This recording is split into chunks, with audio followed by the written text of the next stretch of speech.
Ahora sí, vamos a hablar sobre temas jurídicos con el abogado penalista Humberto Abanto, y quería en primer lugar preguntarle sobre el tema, digamos, más complejo de nuestra situación penal, que es la convocatoria hecha por la Fiscalía a la Presidenta de la República para que se presente a responder preguntas en relación a los muertos que se produjeron en el marco de las protestas de diciembre y enero pasado.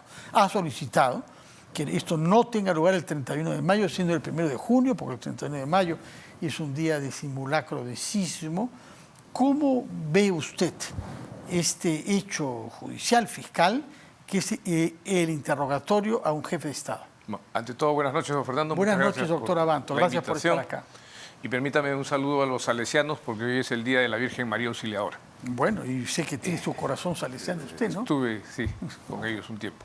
Entonces, el punto es que lo conversamos aquí con Luciano López y con Farid Cajat. Una obligación internacional es investigar cuando se producen muertes por el uso de la fuerza estatal. Es una obligación internacional. Entonces, la Fiscalía está cumpliendo con esa obligación estatal, con esa obligación internacional de investigar y procesar si es que han habido crímenes, determinar si han habido crímenes o no. Pero, contra lo que dice la señora presidenta, la Fiscalía se da cuenta de que las Fuerzas Armadas no pueden intervenir sin la autorización del presidente de la República y el refrendo de un ministro. Por lo tanto, la llaman a declarar para ver bajo qué condiciones y bajo qué instrucciones las Fuerzas Armadas intervinieron en la disolución de estas manifestaciones violentas de diciembre y enero. Entonces va a tener que explicar, más allá de lo que ella pensó que podía decir, soy jefa de las Fuerzas Armadas, pero yo no tengo disposiciones, yo no comando. Le toca explicar eso. ¿Asiste ella en calidad de testigo o de investigada? Yo creo que debe estar asistiendo como testigo todavía. Todavía, pero ya hay la apertura de una investigación bajo el cargo genérico de genocidio y homicidios graves. Sí, que fue un error de calificación que vino desde Ayacucho, porque esto se ha traído a Lima. Entonces, genocidio no es posible, no tiene para nada la configuración de la desaparición de un segmento de la población humana, ¿no? No hay esa perspectiva. Pero sí lo que hay, a la luz de los informes, a la luz de las situaciones, es un conjunto de hechos que ameritan una investigación exhaustiva. Donde hay muertes, tiene que haber una investigación y tiene que determinarse si es que el contexto de violencia justificó o no justificó el uso de fuerza letal. Entonces, lo primero que hay que establecer es eso, porque sí hubo graves actos de violencia generalizada que autorizan al uso de la fuerza. La pregunta es si se llegó al grado que justifica el uso de fuerza letal. Pero además hay casos específicos, porque tienen que ser investigados cada uno de los casos. Y hay algunos casos en donde hay videos, que es persona que no está manifestando con violencia, incluso un médico que está buscando socorrer a alguien. Entonces ahí se trata de casos individualizados. Así es, es una investigación, no existe una investigación global, digamos, puede haber una gran investigación que involucre todos los hechos en cada una de las localidades, pero cada muerte tiene que ser investigada para saber si hubo un uso desproporcionado de la fuerza o no hubo un uso desproporcionado de la fuerza. Si lo hubo, habrá las responsabilidades del caso. Porque yo sí creo que es importante que en el Perú exista lo que usted decía hace un rato, el principio de legalidad. Lo que tiene que regirnos es la ley. Y si un oficial de las fuerzas del orden cruzó el umbral de la ley, tiene que responder. Si un ciudadano se expuso por actos de violencia, participando de un conjunto de actos de violencia generalizada, se expuso a una respuesta de fuerza letal, tampoco podemos cuestionar eso. Lamentablemente está dentro de las reglas.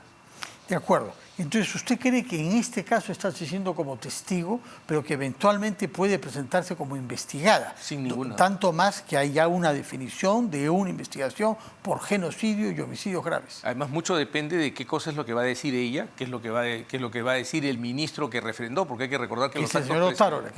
ministro de Defensa. Los actos presidenciales son nulos sin el refrendo de un ministro. Ya, en este caso, ¿es seguro que hay órdenes dadas por escrito, puesto que son acontecimientos que se desarrollan rápidamente, excepto que duró varias horas?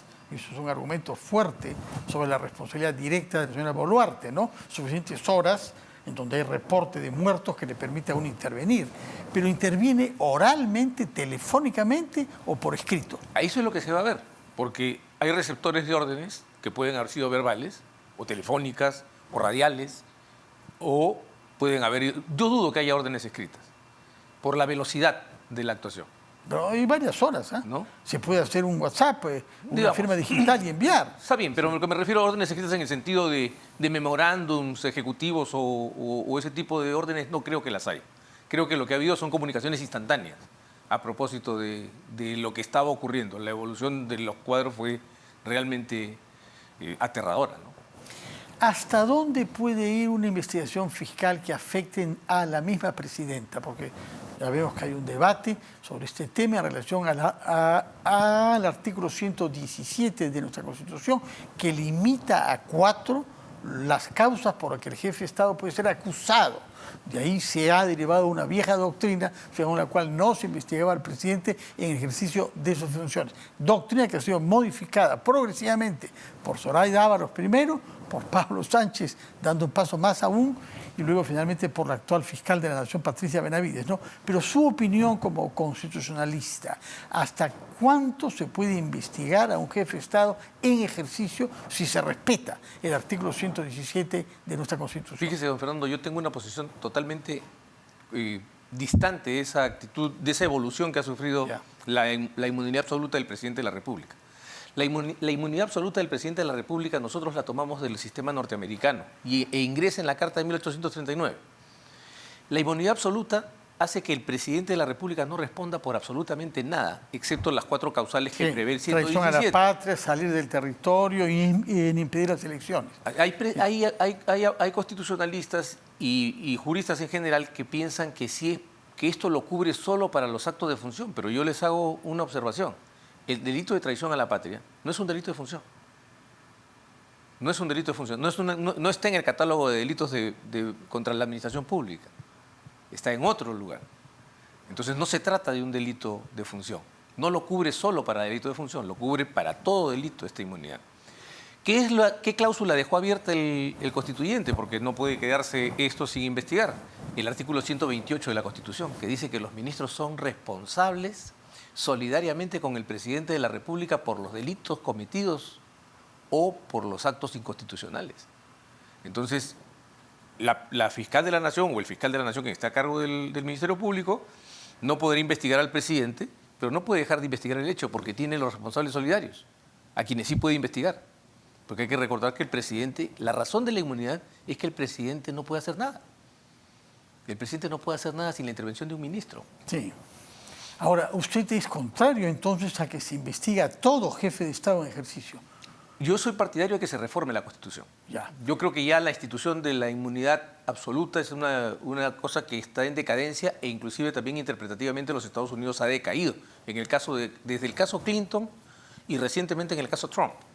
La inmunidad presidencial ha ido disminuyéndose. En el caso de Clinton fue por perjurio, sí, por haber mentido bajo juramento. Así es. En el caso de Trump también ha habido perjurio. Así es. Ahora se le está investigando por muchas cosas fuera del poder. Ya, ¿no? Está fuera del poder. Ya.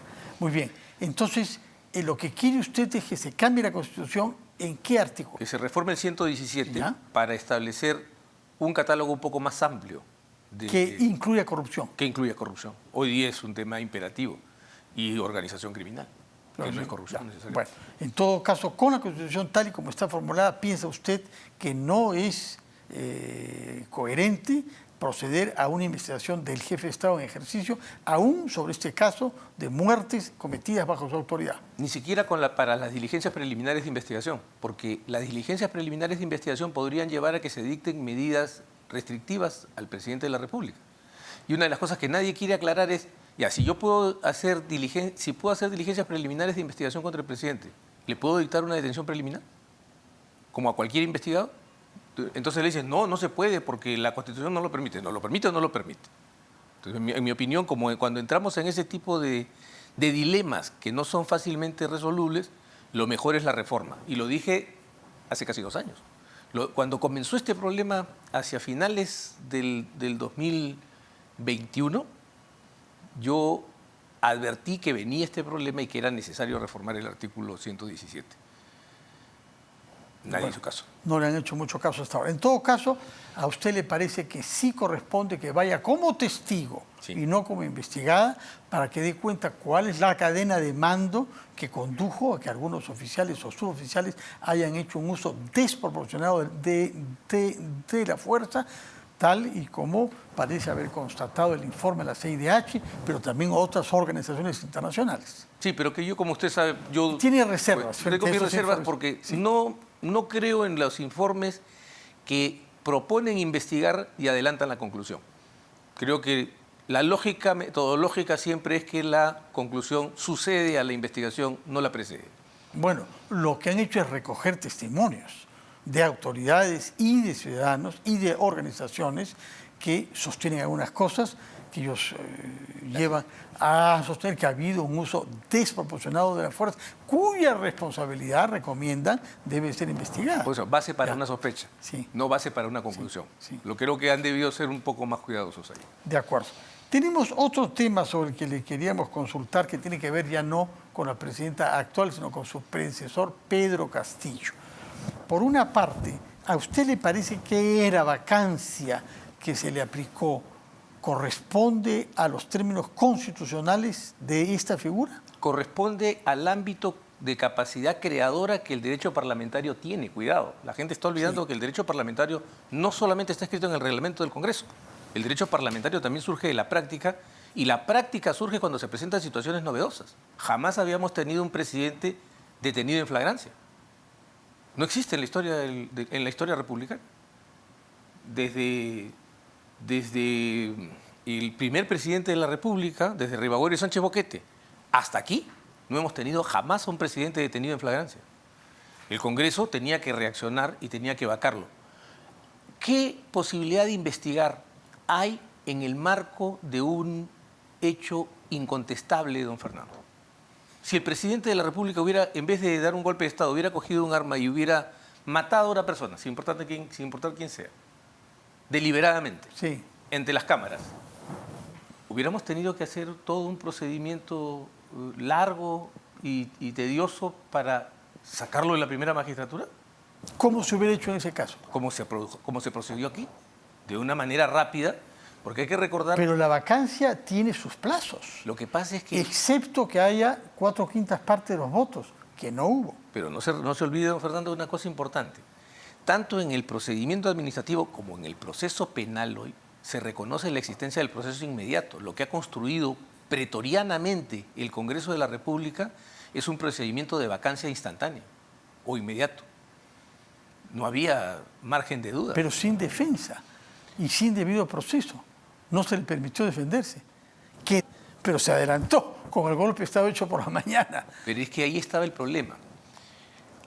La pregunta es, ¿el gravamen al derecho del señor Castillo era injustificable desde la perspectiva de la preservación del sistema democrático?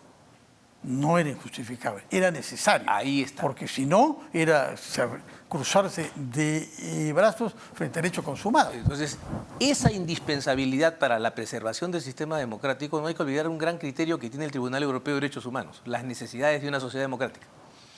La necesidad de una sociedad democrática imponía una respuesta inmediata, donde la lesión que iba a sufrir el señor, que es la pérdida de una posición política, no tiene nada que ver con sus derechos de protección judicial.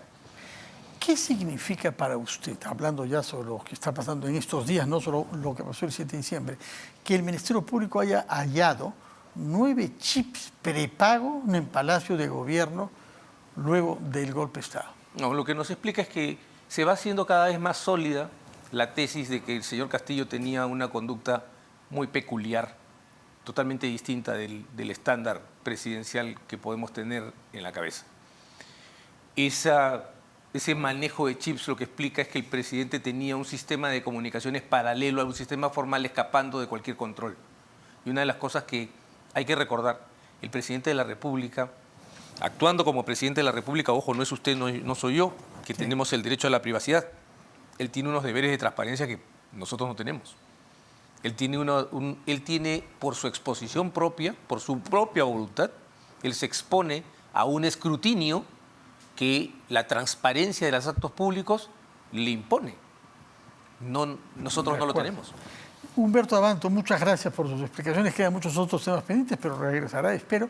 En todo caso, gracias por las explicaciones que nos ha dado, tanto sobre la situación judicial de la actual presidenta, Dina Boluarte, ante esta convocatoria hecha ante la Fiscalía para el 1 de junio, cuanto sobre el señor Pedro Castillo, lo que hizo, la manera como fue retirado del cargo y las cosas que eventualmente estaba preparando hacer con esos chips prepago. Muchas gracias por su presencia acá y muy buenas noches. No, usted